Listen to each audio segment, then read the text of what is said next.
Dans l'assemblée des saints, assoiffé je me tiens, que ton onction descende sur moi.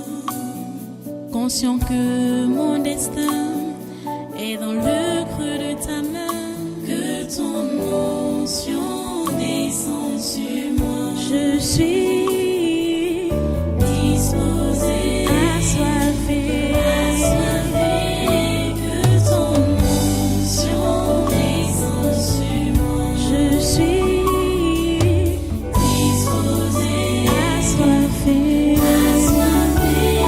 que ton onction descende sur moi.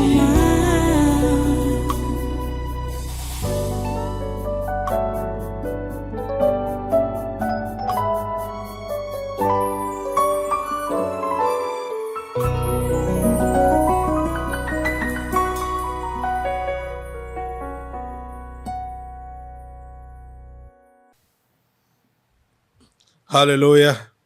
Merci Dieu Tout Saint. Merci pour ta grâce. Merci pour ton amour. Merci pour toutes les faveurs que tu nous accordes. Sois béni à jamais, sois loué, sois exalté.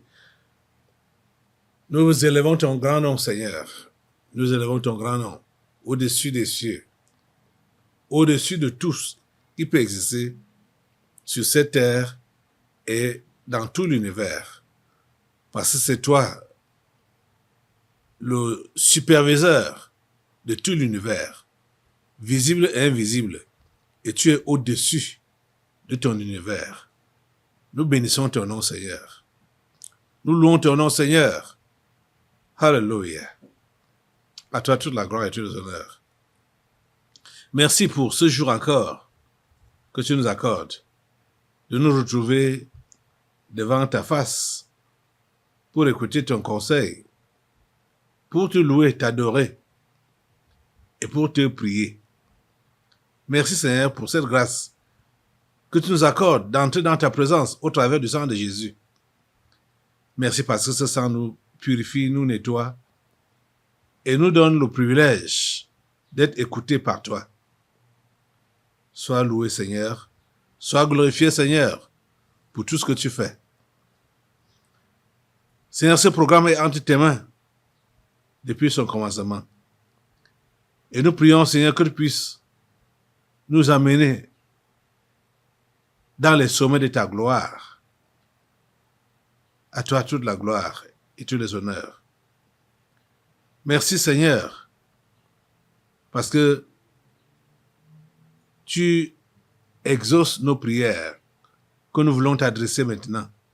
Tu as dit dans ta parole qu'avant même que nous puissions ouvrir la bouche, tu as déjà exaucé. Merci Dieu, trois fois saint, de le faire. Encore, parce que tu n'as pas changé. Tu es le même, hier, aujourd'hui et éternellement. Merci Jésus. Un grand merci, franchement. Un grand merci, Seigneur. Un grand merci, ô grand Dieu. Merci parce que ce programme est sous ton contrôle. Ce programme est sous ton regard et tu permets que ta volonté s'accomplisse pendant ce programme, aujourd'hui même, comme cela est fait au ciel. Seigneur, merci d'accomplir ta volonté dans chaque vie, comme cela est fait au ciel. Et dans cette assemblée, comme cela est fait au ciel. Dans cette nation, le Cameroun, comme cela est fait au ciel. Seigneur, nous prions, Seigneur, pour que rien ne manque. Accomplis parfaitement ta volonté dans nos vies comme au ciel. Merci, Père Saint, pour ta présence infinie et ton soutien. Merci, Seigneur. C'est au nom puissant de Jésus-Christ que nous t'avons adoré et que nous t'adorerons toujours. Amen. Amen. Merci Seigneur. Voilà, prenez place en cette présence et soyez les bienvenus à ce congrès surnaturel de ce 6 décembre 2025. Nous sommes arrivés au 3e jour du séminaire de ce mois le mois de décembre, le dernier mois de l'année 2025, l'année de grâce. L'année de défi, mais l'année de grâce. Et nous bénissons Dieu pour sa présence infinie. Sa présence infinie dans nos vies. Que son nom soit loué à jamais. Quel que soit ce que le diable peut faire, il n'a pas moyen de nous vaincre. Parce que Jésus l'a déjà vaincu. Il y a de cela 2000 ans à la croix. Nous passons à une autre phase de prière comme ça pour cette nation, le Cameroun, pour l'Afrique et pour le monde. Le premier dossier que j'ai devant moi maintenant, c'est vraiment un sujet d'action de grâce. Et nous voulons encore appuyer sur cela aujourd'hui. Parce que je suis en train de lire que le Cameroun prévoit se retirer de 35% de ses adhésions aux organisations internationales pour réduire ses dépenses. Bon, ça, c'est une raison pour réduire les dépenses que le Cameroun va se retirer de ses adhésions aux organisations internationales. C'est une raison. Je crois que la raison fondamentale devrait être que ces organisations-là sont inutiles. C'est-à-dire qu'il ne faut pas faire la fine bouche là-dessus. Ces organisations sont inutiles. Je crois que j'en ai déjà parlé ici même plusieurs fois. Que je ne sais pas pourquoi on est dans ces multiples organisations qui ne nous servent à rien, qui ne peuvent pas faire avancer le pays. Hein? Ça ne sert à rien. Ça n'aide pas ni le pays, ni le continent, ni le monde. Mais chaque fois, il faut voyager, il faut dépenser les délégations qui vont assister à telle chose. C'est des choses inutiles. C'est inutile. 35%, c'est même peu. 35%, c'est peu. Parce que s'il faut regarder, par exemple, un pays comme la Russie, ou comme la Chine, ou comme même les États-Unis, vous allez voir que la plupart des organisations, du moins, là où les États-Unis sont même, je dirais, un peu présents, vous allez constater qu'ils n'ont même pas ratifié.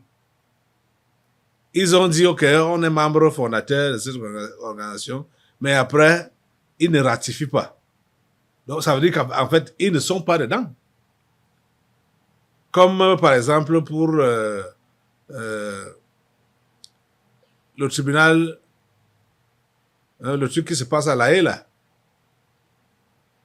La CPI, Cour pénale internationale, voilà. Cour pénale internationale. Les États-Unis sont membres fondateurs, mais n'ont pas ratifié. Donc, on ne peut pas juger un ressortissant américain là-bas. Vous voyez ça? Mais vous allez constater que la plupart des pays africains ont ratifié l'histoire là. Pourtant, ça a été fait à dessein. C'est pour traquer les dirigeants africains qui veulent faire la tête à l'Occident. C'est pour les traquer qu'ils ont créé cette cour-là. Et la plupart de ces choses-là, les machins d'arbitrage, tout ça là, quand il y a un conflit par rapport à un marché dans un pays comme ce qui se passe au Niger à l'heure actuelle, où les Français le Niger a retiré son uranium, a dit à Orano de se retirer parce qu'il a nationalisé cette exploitation-là. Mais Orano pas porté plainte. Là-bas chez eux. Parce que la plupart de ces choses-là, on dit international, là, c'est chez eux. C'est eux-mêmes qui ont élaboré les textes. Et c'est chez eux que les tribunaux sont. C'est là-bas que ça se juge. Les juges, ce sont eux-mêmes. Vous voyez? Ça, c'est des trucs dans lesquels il faut se retirer. Franchement, il faut se retirer. Donc, ici, là, moi, je suis content du Cameroun. Et je dis que ce n'est pas encore tout. Ce n'est qu'un début. Ce n'est qu'un début. La Chine, la Russie sont dans quelles organisations internationales? Peut-être l'ONU. Hein? Et le reste des choses, c'est même les Africains qui ont plein, bon, qui sont des adhérents de la plupart des organisations qui existent sur cette terre, les Africains. Et ça prend l'argent pour rien. Mais quand j'ai lu un peu le texte, là où ça m'a fait tic, je vais vous lire un peu ça et on va arriver là. C'est la publication de Axe Média Cameroun. La photo d'illustration là, c'est le ministre des Finances camerounais, lui Paul Motazeux. Vous voyez? Ok. Ça dit quoi? Le Cameroun prévoit de se retirer de 35% de ses adhésions aux organisations internationales pour réduire ses dépenses. Le pays continuera de rester membre des institutions jugées stratégiques. Et ils ont dit, comme l'Union africaine. Je ne pense pas que l'Union africaine est stratégique. Je ne pense pas. Parce que dans mes souvenirs, je n'ai pas vu l'Union africaine résoudre réellement les problèmes africains.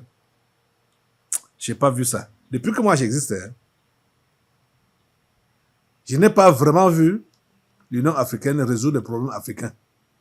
Voilà, hier là, et ça s'est passé quand? Ça s'est passé jeudi. Donc hier, on voyait un cas palpable. Un cas palpable. Ce qui se passe en RDC. Le Rwanda que les Occidentaux utilisent. Parce que ce n'est pas Rwanda que Rwanda. Rwanda est quoi? Rwanda est quoi?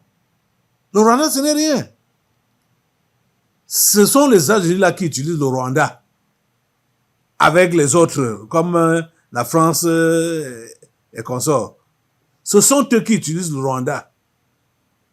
Ce sont eux qui arment le Rwanda et qui arment les rebelles, soi-disant, pour déstabiliser la RDC. Depuis que cette guerre-là existe, qu'est-ce que l'Union africaine a fait? Qu'est-ce que l'Union africaine a fait? Depuis que la France a déstabilisé la Libye est à terre depuis des années aujourd'hui. Ça fait depuis 2011.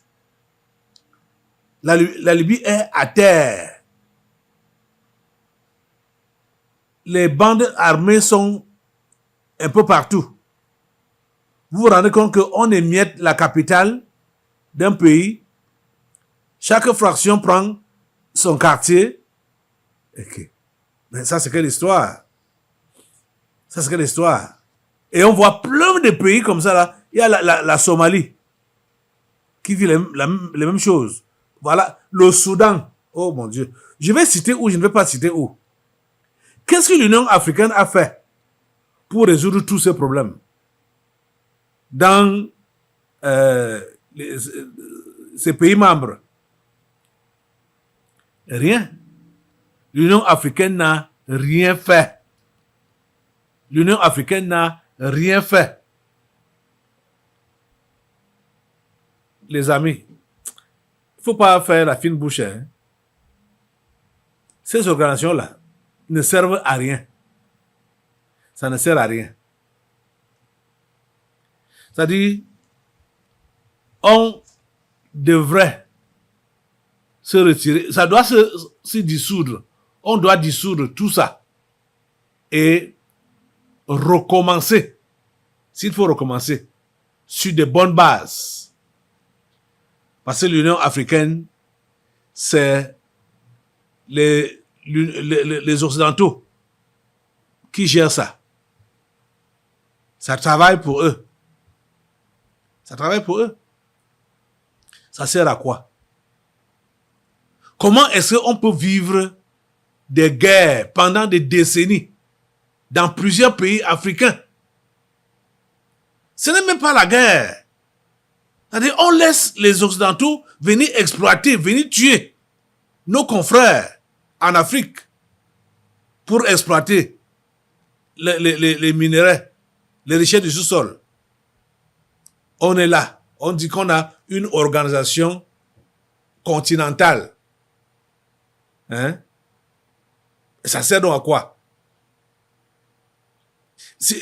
Parce que l'histoire qui s'est passée aux États-Unis, le jeudi passé, vous dites que accord de paix. Quel accord de paix entre la RDC et le Rwanda? Quel accord de paix? Quel accord de paix?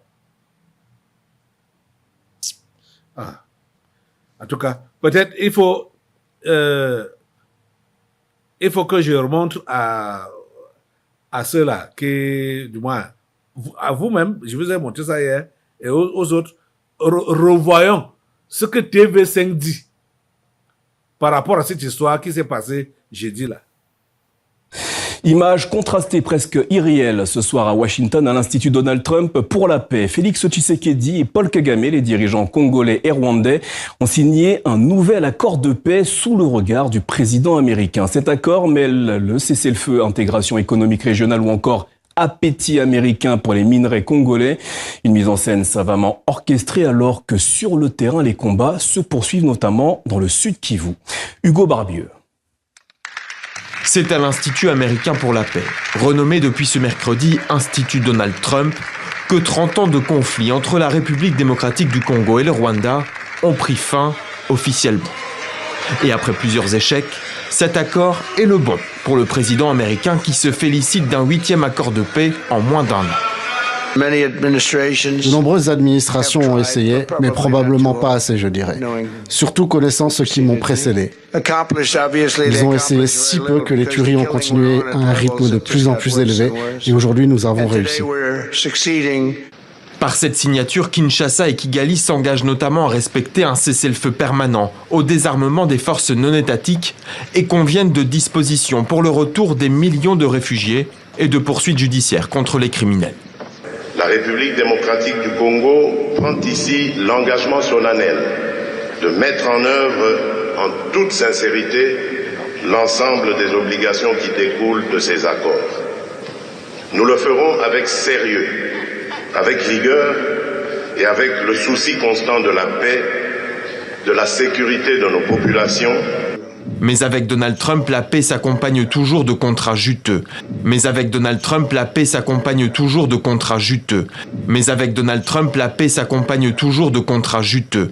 Mais avec Donald Trump, la paix s'accompagne toujours de contrats juteux. C'est la clé de voûte de cet accord. Un partenariat stratégique qui permettra aux États-Unis d'exploiter les ressources naturelles de la région. Du cobalt, dont la RDC est le premier producteur mondial, et du coltan. Ce n'est pas un accord de paix. C'est un accord de pillage. les États-Unis ont décidé de piller la RDC avec la complicité du dirigeant, le président de la RDC. Cet homme était un enfant de Dieu avant. Il a remporté les élections dans son pays, était un enfant de Dieu. Il a dédié son pays à Dieu. Mais depuis qu'il avait prononcé ces paroles-là, au stade, c'est resté comme ça, lettre morte. Je crois même que quand je réfléchissais sur la RDC et sur Tshisekedi, j'ai compris la raison de sa chute. Il s'est mis là où il ne devait pas se mettre. Il s'est placé là où il ne devait pas se placer. Le jour qu'il a dit, qu'il dédie, je vais mettre ça entre guillemets, qu'il dédie la RDC à Dieu, c'est le jour-là qu'il a livré la RDC. Parce que ce n'est pas lui qui devait faire ça. C'est vrai qu'il est le président, mais il n'était pas et il n'est pas l'homme de Dieu. Le pays n'a pas... quand on voit dans la Bible, les rois étaient oints par des prophètes, par des hommes de Dieu, des serviteurs de Dieu. Donc, ce sont eux qui étaient appelés à enseigner même la loi de Dieu aux hommes d'État et leur dire comment il faut fonctionner, comment Dieu veut qu'ils fonctionnent. Ils ne devaient pas devenir eux-mêmes des prophètes pour dire qu'ils dédient leur pays à Dieu. C'est l'erreur que Tshisekedi a commis. Peut-être parce qu'il n'y avait pas un homme de Dieu valable pour pouvoir le faire. Lui, il a donc cru le faire. C'est le jour-là, je vous dis que c'est le jour-là qu'il a livré le pays au diable. Parce que ces paroles-là sont restées en l'air comme ça. Ça n'a pas eu d'effet. Que voilà, le pays est à toi, machin, chaque année, on va venir souvent te rendre grâce. Cela n'a pas été fait. Ça n'a jamais été fait. Peut-être réécouter son discours là. Je vous salue dans la paix du Seigneur.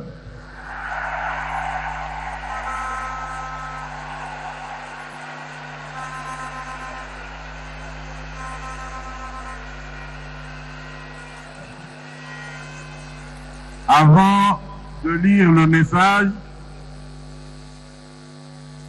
que nous allons ensemble adresser à Dieu, je voudrais demander à nos compatriotes de faire une réflexion pour que désormais, chaque année, en début ou en fin d'année, il y ait un jour que nous allons consacrer pour rendre grâce à Dieu.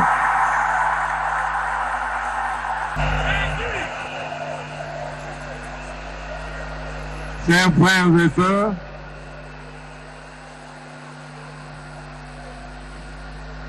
je m'en vais lire à présent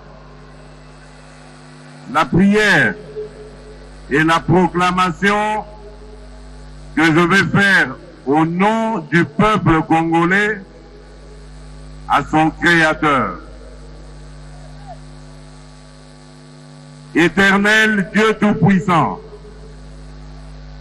ta parole déclare que si mon peuple, sur qui est invoqué mon nom, s'humilie,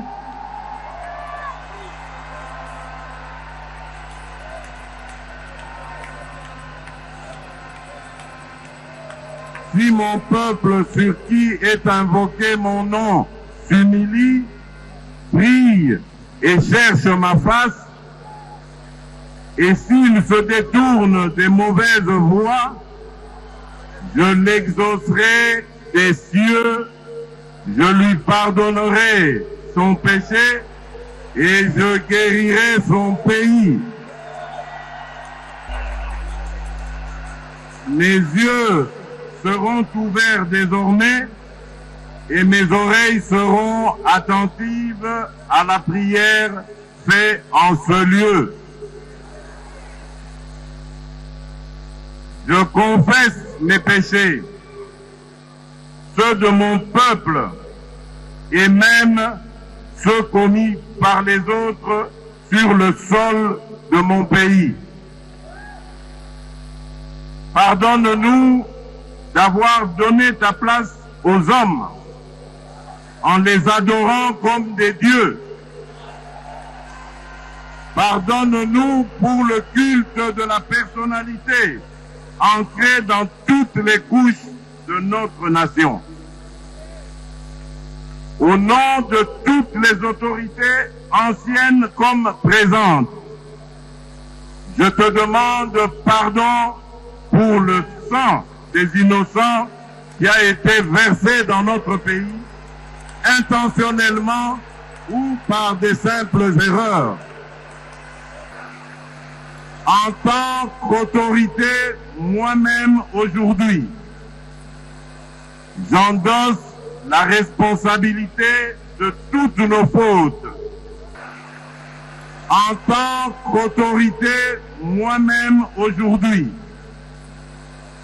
j'endosse la responsabilité de toutes nos fautes.